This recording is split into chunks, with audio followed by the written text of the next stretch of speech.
한번 따라하시기 바랍니다. 나의 연약함과 섬김, 나의 연약함과 섬김. 오늘 은혜 나누고자 할 말씀 제목입니다. 목사님과 신부님 두 사람이 길가에서 낚시를 하고 있었습니다. 두 사람은 끝이 있으니 늦기 전에 주위를 돌아보시오 라고 적힌 표지판을 가지고 있다가 자동차가 지나갈 때마다 그것을 보여주었습니다. 그런데 한 차가 그 표지판을 보더니 그들에게 소리쳤습니다. 야, 이 미친 예수님이라, 제발 우리를 그냥 내버려둬. 두 사람이 보여준 표지판을 무시하고 그 차가 지나가자마자 조금 있다가 풍덩하는 소리가 들렸습니다. 두 사람이 깜짝 놀라 서로 쳐다보았습니다. 목사님이 신부님에게 말했습니다. 아무래도 표지판을 교량 분별하고 고쳐야겠습니다. 다리가 무너져서 진짜로 길이 끝났다고 알려줬는데 그 표지판이 전국 표지판인지 알고 그 차는 욕을 하면서 경고를 무시한 바람에 물에 빠지고 만 것입니다. 하지만 끝이 있으니 늦기 전에 주위를 돌아보시오 라는 경고는 우리 인생에 대한 경고이기도 합니다. 지난주 설교 가운데 말씀드린 대로 이 세상 삶의 끝이 있습니다. 그리고 우리의 삶의 내용에 따라서 하나님의 심판 내용이 달라지게 되어 있습니다. 하나님께서 예배해 주신 잔치에 참석하게 되는지 혹은 바깥 어두운 데로 쫓겨나가 슬피 울며 이를 가려야 되는지가 결정됩니다.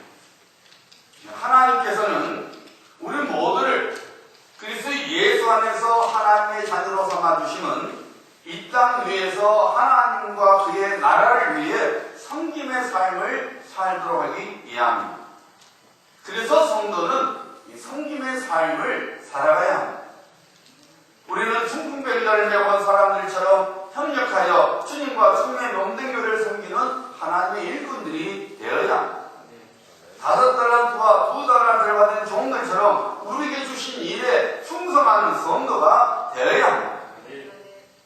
영원한 생명은 오직 하나님의 은혜 가운데서 믿음으로 받게 되지만 하나님의 성금은 이 땅 위에서 우리들이 어떤 섬김의 삶을 사느냐에 따라서 결정이 됩니다.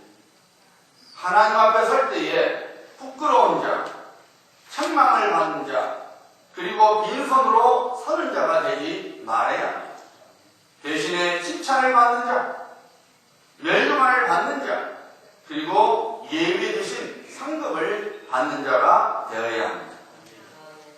아르투로 토스카니니는 20세기 전반을 대표하는 세계적인 지휘자였습니다. 독일의 프루트 맹글러와 함께 그는 지휘자의 최고봉으로 꼽히는 그런 위대한 지휘자였습니다. 그는 원래 첼리스트였습니다. 그런데 심한 근시기 때문에 그는 앞에 있는 악보도 볼 수가 없었습니다. 그래서 그는 연주회가 있으면 모든 악보를 다 외워버렸습니다. 그리고 연주회에 참석했습니다. 하루는 연주회를 갖게 되는데 그만 지휘자가 얼 수 없는 형편이 되고 말았습니다. 큰일 난 거죠. 난리가 난 것입니다. 지휘자가 없이는 연주회 가질 수 없는 것입니다. 그렇다고 아무에게나 지휘를 맡길 수는 없는 것이죠. 일반적으로 다 단원들은 다 자기 악보, 자기 파트만을 보고 연주를 하게 되겠죠. 그런데 토스카니니는 워낙 심한 근시였기 때문에 악보가 안 보이니까 모든 파트의 악보를 다 외워가지고서는 연주에 참석한 겁니다. 그래서 지휘자가 올 수 없는 바람에 토스카니니가 그날 지휘봉을 잡았습니다. 왜냐하면 그 단원 중에 유일하게 모든 악보를 외운 사람은 토스카니니 한 사람뿐이었기 때문입니다. 그렇게 해서 토스카니는 위대한 20세기의 위대한 지휘자로 태어날 수가 있었습니다. 만약 토스카니니가 심한 글씨가 아니었다면 그래서 남들처럼 악보를 보고 평소에 연주를 했다면은 그는 첼리스트로 끝났지 위대한 지휘자가 될 수는 없었을 것입니다. 하지만 심한 근시여서 오히려 그 약점 때문에 모든 악보를 내온 바람에 토스카니는 지휘봉을 잡을 수 있었고 그로 인해서 그는 위대한 지휘자로 탄생할 수가 있었던 것입니다. 성도로서 하나님을 섬기는 자가 되어야 한다는 말을 들었을 때에 흔히 변명 아닌 변명이 있습니다. 그것은 나 같은 사람이 무엇을 할 수 있겠는가입니다. 자신을 살펴보니 여러모로 부족한 점이 많아서 하나님께서 나 같은 사람을 어디에 쓰시겠다는 이 열등감을 많은 성도들이 갖고 살아갑니다. 그런데 놀라운 사실은 하나님께서는 약한 사람들을 사용하십니다.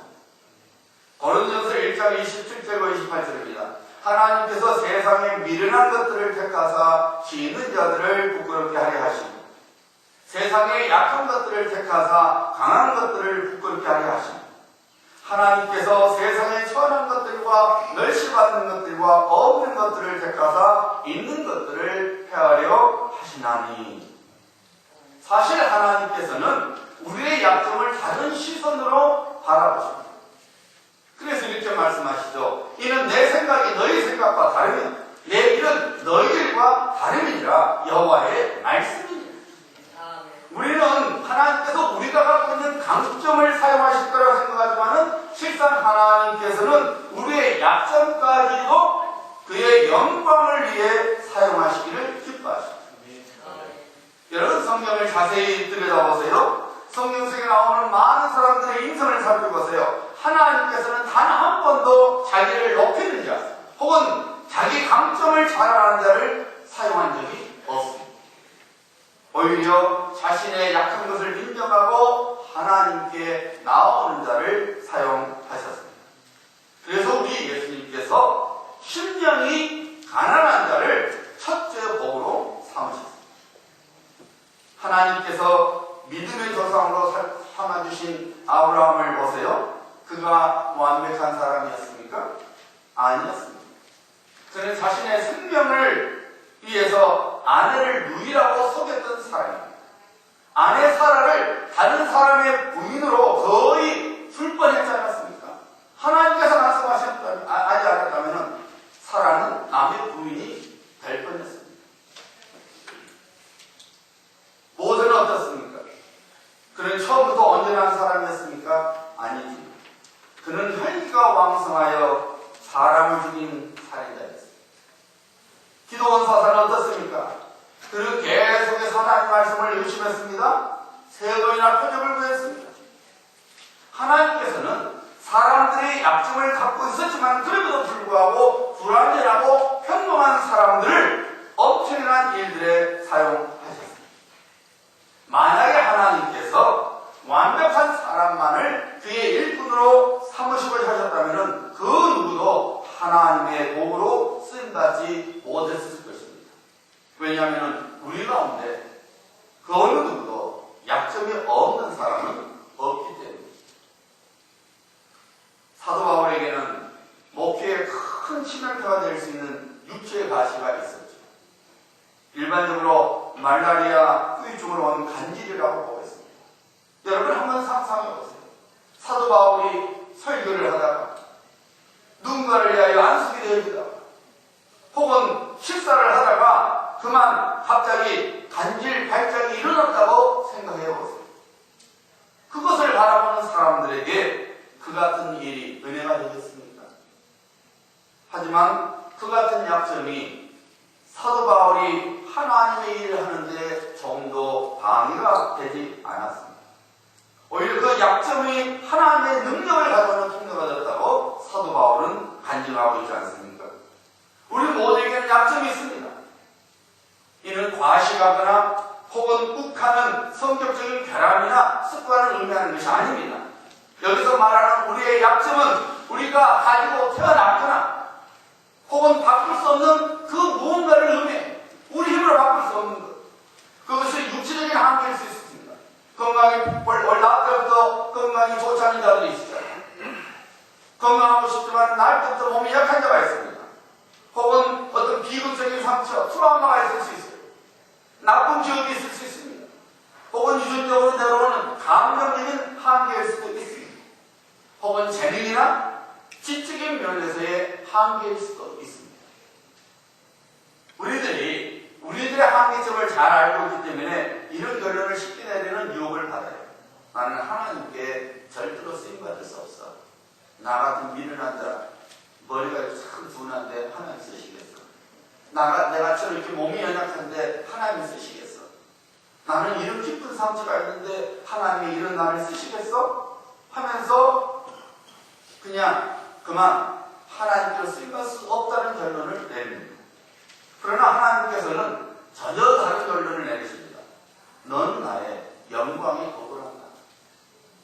왜냐하면 하나님께서는 절대로 우리의 한계들로 인하여 제한을 받으시지 않기 때문입니다. 하나님께서는 그의 능력을 연약한 그릇에 담기를 기뻐하시기 때문입니다.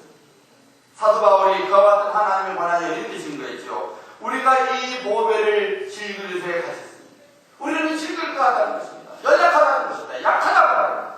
그러나 예수 그리스도 같은 보배를 이 질그릇에 가졌으니 이는 힘이 큰 능력은 하나님께 있고 우리에게 있지 아니함을 알게 하려 합니다. 하나님께서는 우리가 약점이 있지만, 우리가 생각해도 부끄러운 약점이 있지만, 나 같은 것이 어떻게 쓰임받기냐 생각하지만 하나님은 그런 우리를 통하여 하나님의 능력을 드러내고자 우리의 약점이 있음에도 불구하고 우리를 사용하신다는 것입니다. 그러므로 여러분, 우리 모두는 우리가 갖고 있는 약점을 인하여 하나님을 섬길 수 없다는 핑계를 버려야 합니다. 열등감을 저 멀리 차버려야 합니다. 오직 이 한 가지만을 붙잡고 살아가야 합니다. 하나님께서는 나를 사용하시기를 기뻐하시다. 잊지 마시기 바랍니다. 우리의 약점이 무엇이든 간에 하나님께서는 우리를 그의 나라와 영광을 위해 사용하십니다. 우리 편에서 해야 할 일은 하나님, 저를 사용해 주세요 하고 하나님께 헌신하는 것입니다. 오늘 아침에는 하나님께로부터 쓰임을 받을 수 있도록 우리의 약점에 대하여 어떤 반응을 보여야 하는지를 살펴보겠습니다. 그래서 약점이 부끄러운 약점으로만 끝나지 않느냐고 하나님의 위대한 일을 가져오는 통로로 만들어야 될 줄 믿습니다.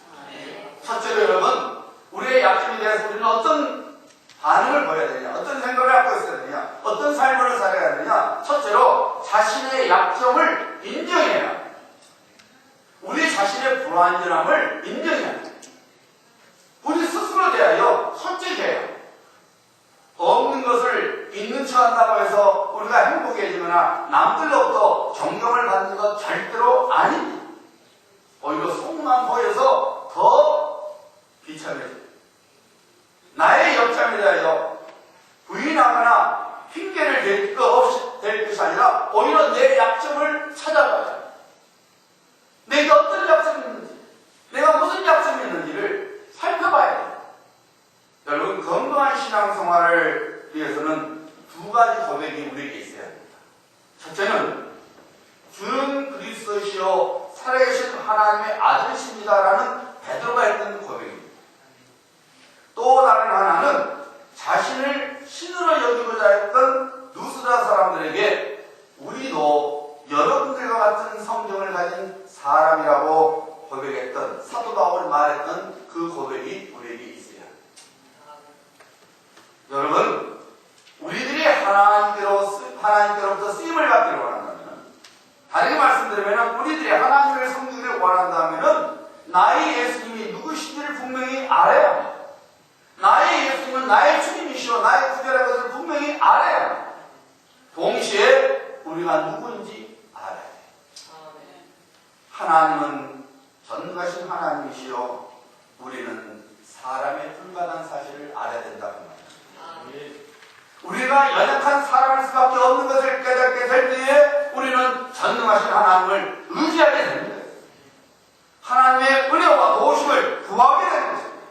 감히 하나님의 일치에 오르는 교만함도 벗어나서 겸손하게 하나님의 손길을 기다리는 심령이 가난한 자가 되는 것입니다. 심령이 가난한 자가 되니 하나님께서 친히 우리를 다스려 주시사 우리의 심령 속에, 우리의 삶 속에 천국이 이루어지는 것입니다. 여러분, 우리가 우리의 약점을 인정하게 될 때에 우리는 실패를 두려워하지 않게 돼요. 왜요? 내가 약합니다. 내가 약하기 때문에 실패할 수 있어. 두려워하지 않게 되는 것입니다. 실패는 성공의 모판이라는 말이 있고 실패는 성공의 어머니라는 말이 있죠. 여러분, 성공적인 인생을 살아가는 사람들을 보면은 실패를 맛보지 않는 사람은 단 한 사람도 없습니다. 다 실패를 경험했습니다. 누구든지 다 실패를 합니다. 하지만 실패를 거울 삼아 다시 일어나서는 사람은 성공적인 인생을 살게 되지만 실패를 실패로 그대로 두는 사람은 실패자의 인생을 살아가게 돼 있는 것입니다. 여러분, 약점을 인정하게 되면은, 나의 약점을 인정하게 되면은 다른 사람을 위하여 보는 겸손함을 갖게 되는 것입니다. 그래서 하나님의 일을 하는 데 있어서 협력이 이루어지는 것입니다.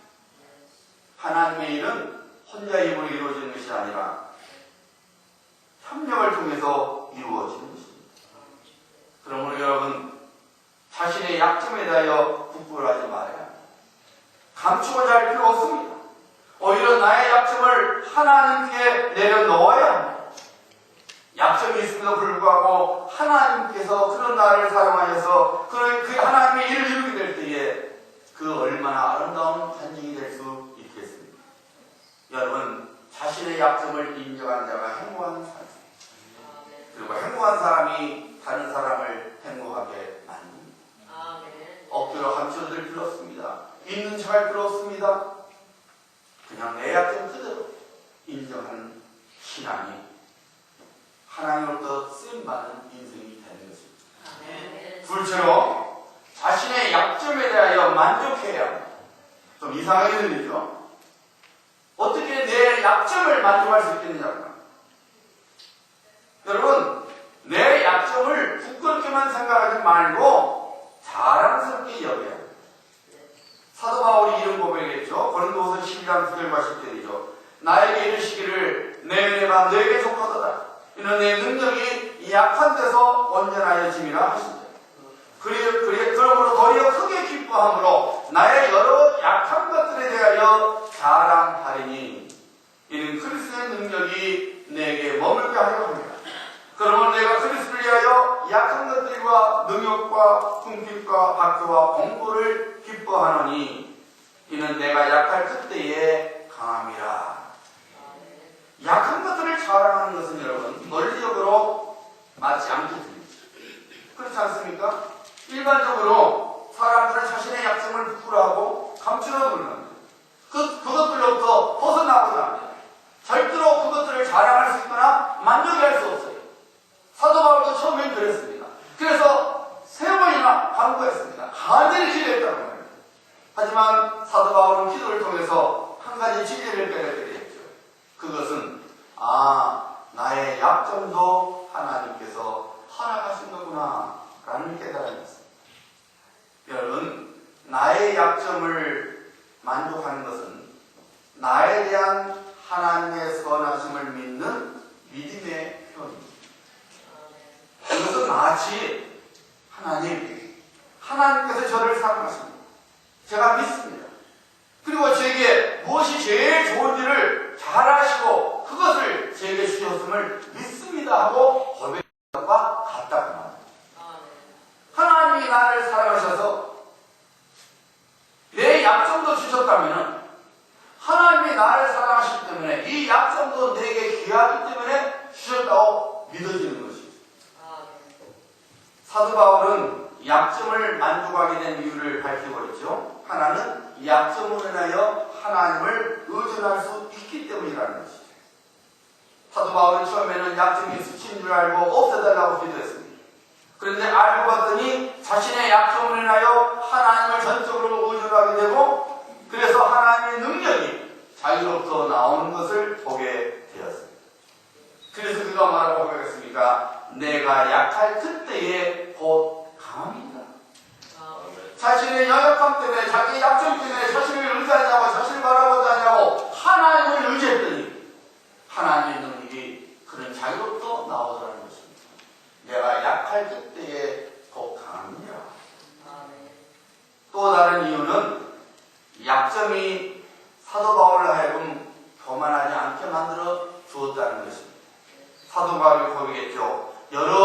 지시를 받은 것이 지극히함으로 너무 자만하지 않게 하시려고 내 육체에 가시고 사단의 사자를 주셨으니 이는 나를 쳐서 너무 자만하지 않게 하려 하심이라. 여러분, 하나님께서는 우리를 만드셨기 때문에 우리를 너무나 잘 아십니다. 실상 우리 자신들보다 더 잘 아시는 분이 하나님이십니다.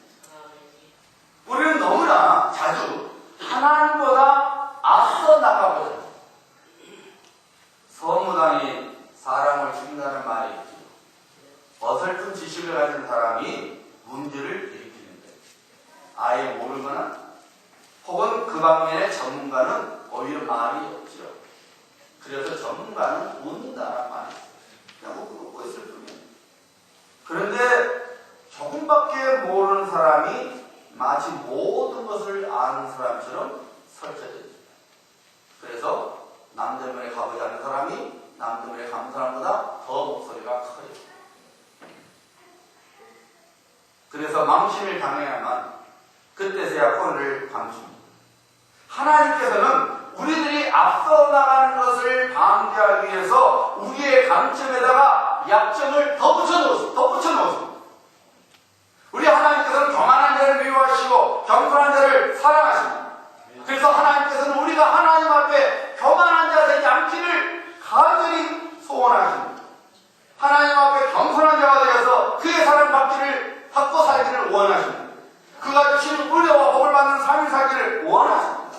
그래서 하나님께서는 우리 삶 속에 약점을 허락하시는데 강점도 있지만 약점을 덧붙여 놓은 거예요.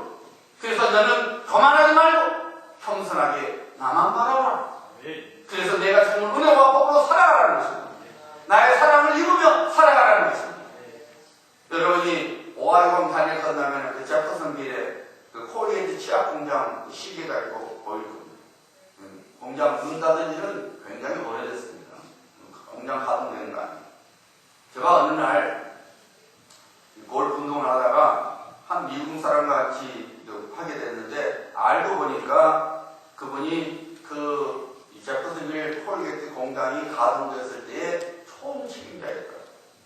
그것이 문을 닫고 그 다음에 코스타리카를 가서 거기서도 초기 책임자로 일하고 지금 이제 리타이어가 하더라고요. 근데 그분이 그래요. 그 직원들을 고용하다 보면은 좋은 학교에 실력 있는 학생들이 있는데 오히려 그 사람들은 도움이 안 된다는 것입니다. 그래서 제가 물어봤어요. 왜 그러냐 그랬더니 그런 사람들은 자기 주장이 세고 자존심이 강해서 다른 사람들과 잘 어울리지 않는다는 거예요. 뿐만 아니라 상사의 말도 잘 안 듣는데요. 시시한 학교 출신 주제에 명문 출신한테 뭘 이른다는 거예요. 그래서 자기는 직원을 뽑을 때 명문대 학생 안 뽑는다는 거예요. 꼭 그런 문제를 일으킨다는 거예요. 여러분, 약점이 있는 사람은 다른 사람을 인정하는 지체의식을 가지고 이상하게 하나님의 나라에서는 약점들이 뭉치면 엄청난 힘을 만들어내는 하나님의 위대한 일이 이루어집니다. 그래서 벤스 해머너라는 사람은 이런 말을 했어요. 그리스도인들은 눈송이 같아서 각각은 약하지만은 뭉치면 교통도 막을 수 있다라는 말이에요. 한 사람 한 사람이 약하지만은 뭉치면 위대한 일을 이룬다는 것이죠. 이스라엘 민족들이 가나안 족속들로 인하여 괴로움을 당하게 되니 하나님께서 푸르와를 사사로 삼아 이스라엘 민족을 구원하게 하셨죠. 그때 가나안 군대장관 시스라와 싸웠던 사람은 극히 평범한 사람 바락이었습니다. 게다가 시스라를 죽인 사람은 일개 아내자였던 야엘이 죽였습니다. 두부라는 사사였지만 이스라엘의 남성 문화 속에서 술을 셀 때에 들어가지도 못하는 여자라는 한계를 갖고 있었습니다. 바락은 군대 장군 다닌 그냥 극히 평범한 사람이었습니다. 야엘 역시 일개 아내자에 불과했습니다. 하지만 세 사람의 협력이 이스라엘 민족을 가나안의 압제로부터 건져내게 했습니다. 나의 약점을 잘 아는 성도가 되어야 합니다.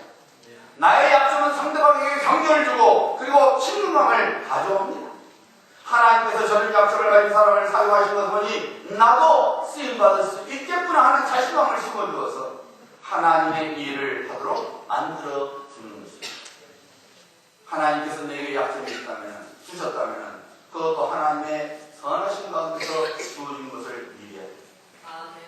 이 약점까지도 하나님께서 사용하신다는 것을 믿고 그것을 자랑할 수 있는 믿음의 성도가 되어야 합니다. 세 번째로 자신의 약점을 솔직하게 나누어야 합니다. 저 사람은 양파 같은 사람이다 라는 말을 종종 쓰는 경우가 있죠. 까도 계속해서 벗겨지 하듯이 속을 전혀 모를 사람이라 합니다. 그런 사람은 신뢰할 수 없어서 다른 사람 역시 방어막을 딱 칩니다. 이야기는 하지만 겉도는 이야기만 합니다. 여러분, 하나님의 일꾼, 자신의 약점을 솔직하게 털어놓아야 합니다.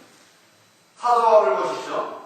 사도 바울은 자기 목회의 실패를 감추지 않냐고 드러냈습니다. 그가 말했어요.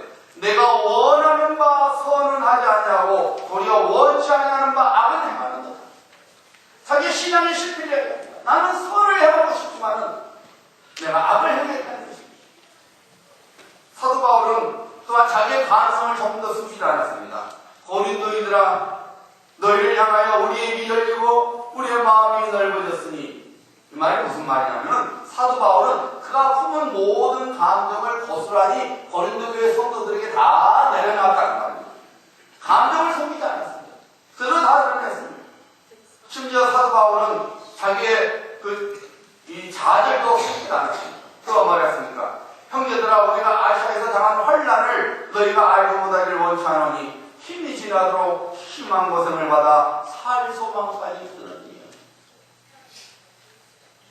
만약에 제가 여러분에게 살맛 안 납니다, 소망도 없습니다, 그러면은 목사님이래요. 뭐 그런 말을 하실까? 우리한테 매일 이렇게 하면서 무슨 살 소망도 없고 못 살겠다, 멍들이네, 이럴 수 있어요, 여러분. 그래서 저는 안 해요. 실제로 또 그렇게 생각 안 하고.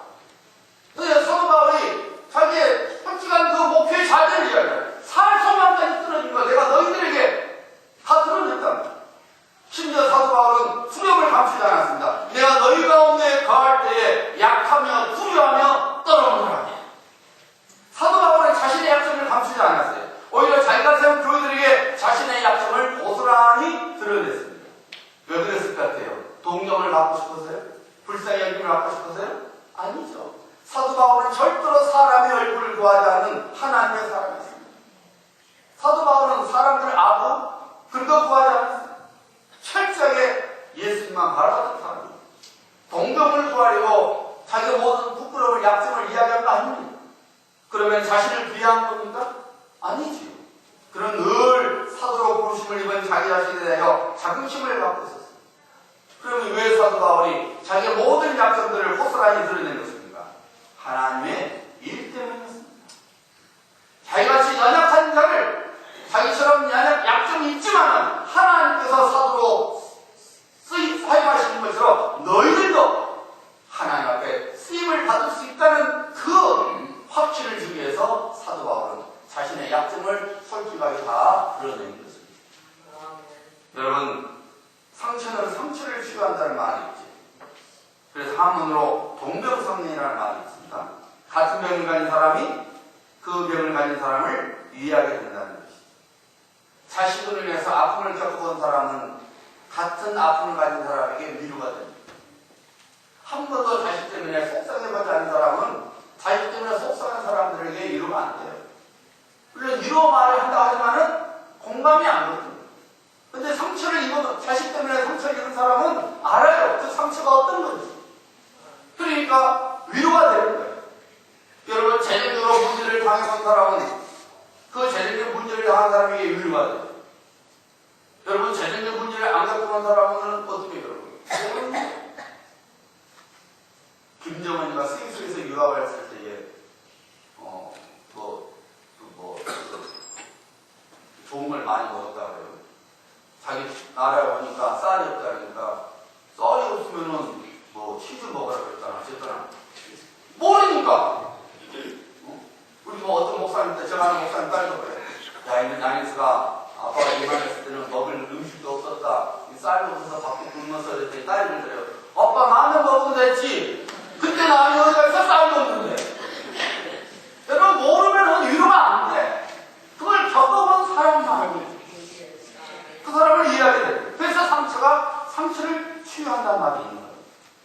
하나님께서는 상처받은 하나님의 백성을 통하여 상처받은 하나님의 다른 자녀들을 고치시기를 원하죠.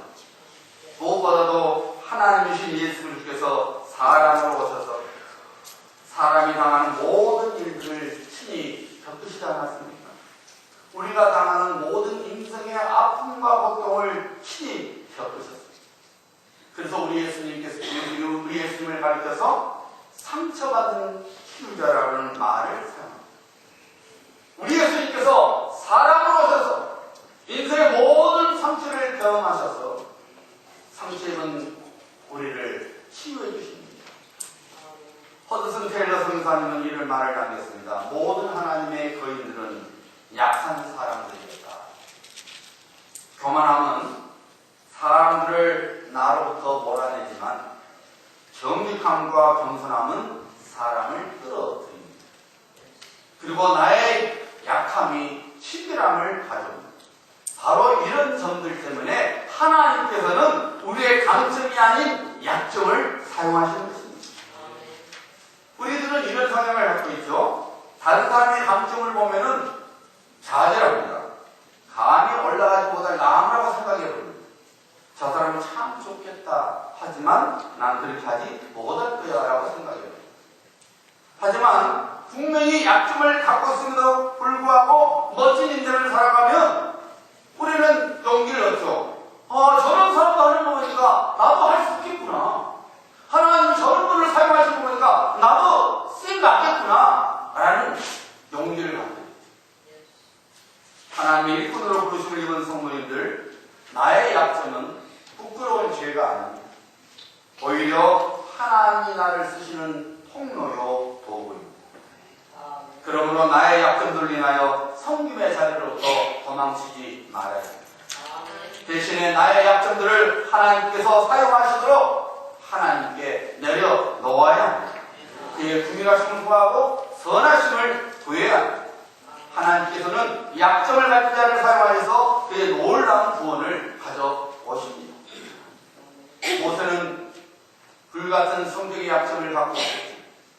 불같은 성격 때문에 애굽 사람을 죽여서 살인자가 되고 도망을 체험하였습니다. 불같은 성격 때문에 반석에게 명하지 않냐고 지팡이로 두들겨 패는 바람에 가나안 땅에 들어가지 못했습니다. 하지만 하나님께서는 그 같은 모세를 온유함이 지면의 모든 사람보다 더하다라는 평판을 듣는 온유한 자로 바꾸어 놓으셨습니다. 이 세상에서 모세만큼 온유한 자는 없다라는 평판을 들을 만큼 모세를 불같은 성격의 약점을 가진 모세를 바꿔 놓으셨습니다. 기도원 사사의 약점은 무엇이었습니까? 낮은 자존감이었습니다. 우리가 불안감이었습니다. 그러니까 하나님께서 말씀하셔도 믿지 않냐고 자꾸 하나님 이거 보여주세요 저거 보여주세요 하는 겁니다. 하지만 하나님께서는 그를 어떻게 바꾸셨습니까? 큰 용사요. 스스로 나는 아무것도 아니야. 난 별 볼 일 없어. 그런데 하나님께서는 그런 기도를 큰 용사로 위대한 용사라고 바꿔놓으셨습니다. 여러분 베드로의 약점이 뭐였습니까? 충동적이었습니다. 그러면서 의지가 약했습니다. 하지만 주님은 베드로를 반석으로 바꾸어 주셨습니다. 간통했던 다윗을 내 마음에 합한 자라고 하나님께서 바꾸어 주셨습니다. 하도 거만하고 성질이 고약해서 선 오브 썬더 천둥의 아들이라고 불렸던 사도 요한을 사랑의 사도 요한으로 바꿔놨습니다. 하나님께서는 사람들의 약점을 개의치 아니하시고 오히려 그의 약점을 사용하셔서 위대한 하나님의 일꾼으로 만들어 놓으셨던 것입니다. 그러므로 사랑하는 여러분, 섬김에 열심을 내는 하나님의 자녀가 되어야 합니다. 섬김의 자리에 세워주신 하나님의 뜻을 소중하게 여겨서 마음과 힘을 다해서 하나님과 하나님의 교회를 섬기는 자가 되어야 합니다. 갖고 있는 약점들을 위하여 섬김의 자리로부터 도망치지 말아야 합니다. 우리가 갖고 있는 약점들이 무엇이든지 간에 하나님께서는 오히려 그 약점들 때문에 우리를 사용하십니다. 우리의 귀한 성님이 하나님의 마음을 기쁘시게 해드리고 그의 나라를 확장해 나가야 하겠습니다.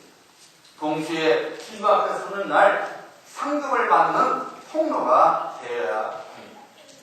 여러분, 섬기는 자가 되시길 바랍니다. 섬김에 최선을 다하는 부끄럽지 않는 성님들 되시기를 주 예수 그리스도 이름으로